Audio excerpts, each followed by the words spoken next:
This video is so long overdue. I had to answer your questions. A lot of you still ask me why I quit my flight attendant job, even though it's been way more than a year now, but I get it. It was a job that I really liked, and I would openly tell everybody that I enjoyed the job. So it makes sense that people who are looking to work in aviation would see me talk about it so positively and then quit all of a sudden and want answers. And it's not really a question I mind answering, so let's get into it. Yes, being a flight attendant was a dream. It was a dream job. Luckily, I am doing it right now. Yeah, I'm a flight attendant and I didn't know it, but as soon as I did it, I knew it that it was my dream job, and that's my dream job and I'm doing it. I lived that dream for almost 4 years.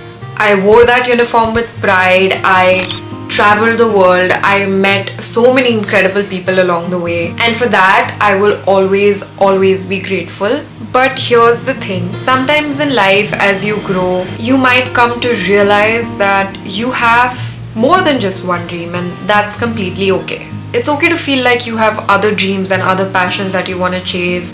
It's okay to feel like there's more to life than just one job, and there's more to life than work, and that there is more to you than the version that you once dreamed of becoming. Along the way, I had to come to peace with the fact that while I love flying, I also loved creating, filming, editing, documenting my life, sharing those memories with everyone. That was a dream that I had sort of tucked away, So one day I thought, why shouldn't I get the chance to give this a shot as well? Today I've created a life for myself where I get to wake up on my own time, choose my own projects, travel for work, collaborate with brands, wear some really cute outfits, eat some really amazing food, sometimes even for free.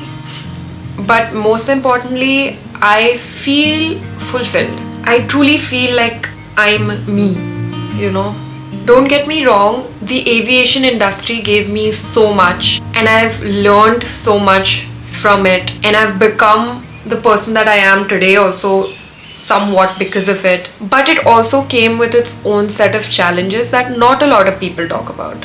The odd hours, barely any rest during layovers. I know you all see us traveling so much, but sometimes the layovers are so cut to cut that you either have the option to go out and explore or sleep and get ready for the next flight. Sometimes when you really feel like going out, it kind of takes a toll on your body when your body doesn't have enough rest to cope with the rest of the week. Back-to-back flights, managing passengers who honestly, for the most of it, aren't always very kind. The erratic schedules, your routine just being all over the place.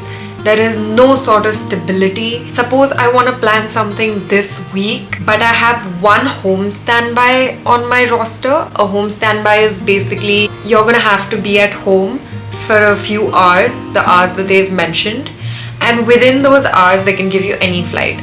So that could be that they give you a day return. A day return is you do one flight and you come back home.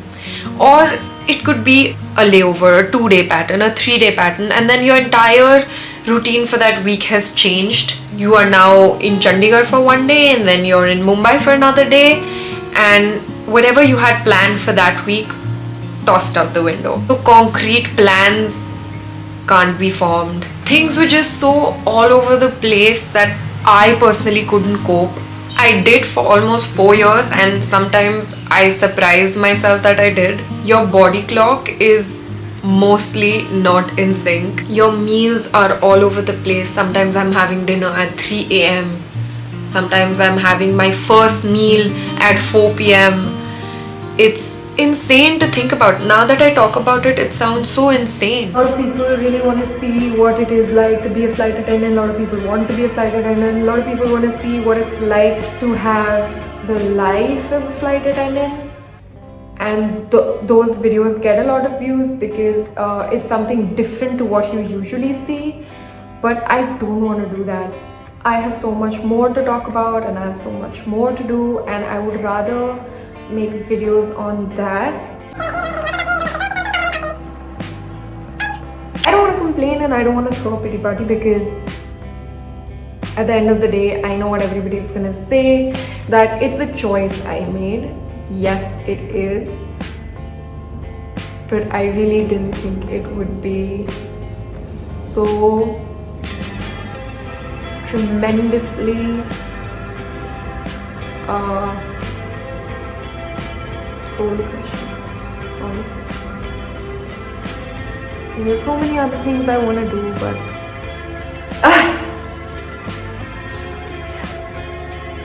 that mentally it had really just worn me down. But I personally know so many crew members who have done the job beautifully for 10 years, 15 years. They truly love their job and these things don't seem to shake their spirit. I've always been someone who listens very carefully to what I'm feeling in the moment. If I'm unhappy, even if it's just because of my own personal experience, I can't stay in that situation. I will take myself out of that situation. It's taken me so many years to become the person I am today, only to not be completely happy doing something. I don't think so. If I have an option where I can remove myself from a situation that makes me unhappy, I'm going to do it. Something that I've inculcated within myself, and I truly applaud myself for it. There came a time after 2 years, 3 years, where going to work started feeling like a chore. Very early on, like very early stages of when I became a crew, I remember making a promise to myself when I saw senior crew who would be rude to other crew or rude to passengers just because they were just not happy doing their job. Very clearly, they just came to do the bare minimum and leave. Very unfortunately, they would take out their frustration or however much they were burnt out on the rest of the crew or the passengers. And I remember thinking to myself that if I ever begin to reach that stage in a job, I will quit.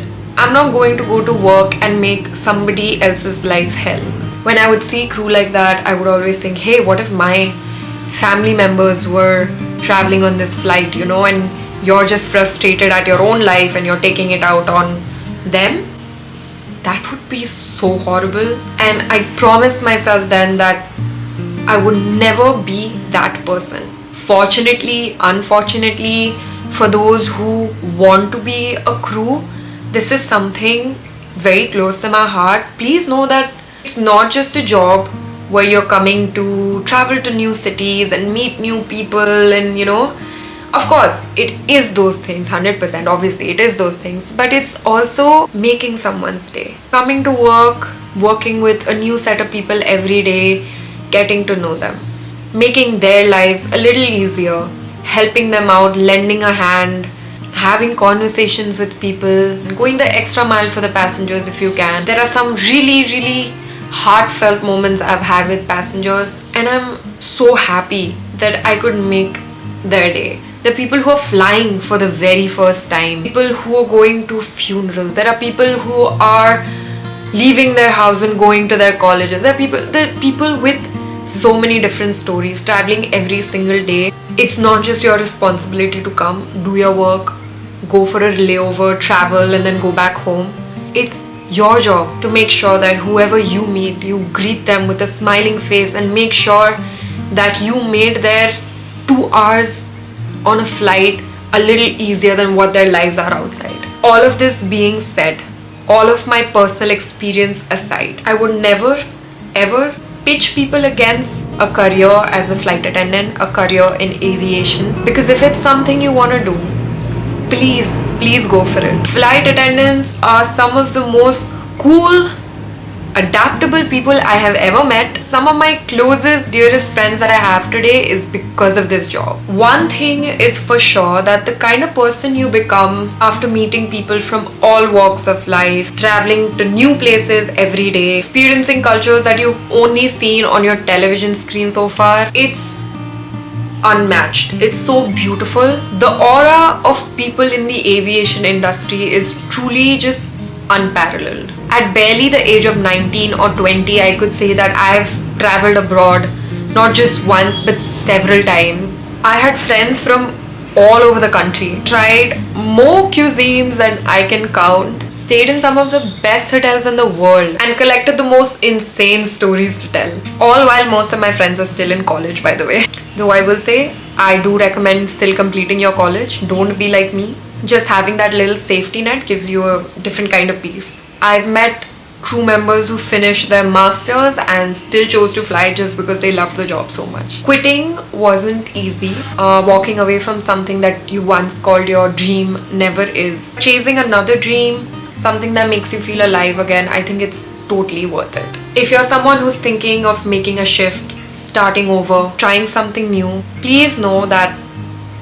it's okay to outgrow a dream. It doesn't make the dream any less beautiful, it just means that you as a person are evolving. Thank you so much to everybody who supported me through this journey. I'll always carry those 4 years in my heart fondly. But right now, I'm exactly where I want to be, and I hope that you find that place. I hope you'll still continue to watch my videos. I still have so much in store for you guys. And crew or not a crew, I plan on continuing my travel and documenting every other bit of my life. So if you want to watch all that, stick around. For everybody who's on this channel, thank you so much. This is Tanya Bedi as a flight attendant signing off. No more questions, no more layover vlogs, just me and my content creator life, I guess. So thank you so much. Bye.